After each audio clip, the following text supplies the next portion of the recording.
ഇന്നത്തെ ശുഭചിന്തയിലേക്ക് ഏവർക്കും സ്വാഗതം. ഒരു കഥ കേൾക്കാം.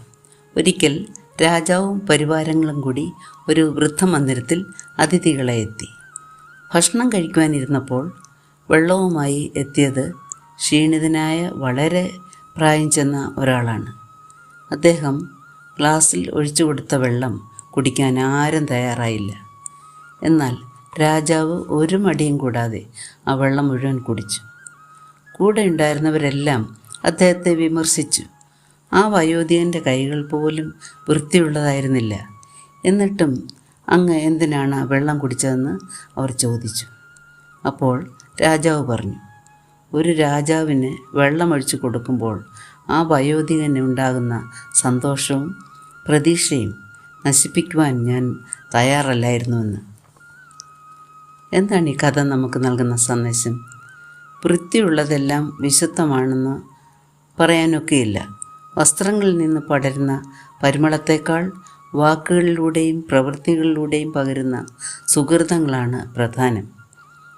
വൃത്തികേടാക്കുന്നവരെ കാണാൻ നല്ല വൃത്തിയായിരിക്കും, എന്നാൽ വൃത്തിയാക്കുന്നവരെ കാണുവാൻ ഒരു വൃത്തിയും ഉണ്ടാകണമെന്നുമില്ല. മാന്യത മാറ്റുരയ്ക്കുന്നത് മറ്റൊരു മാർഗമില്ലാത്തവരോടുള്ള പെരുമാറ്റത്തിലാണ്.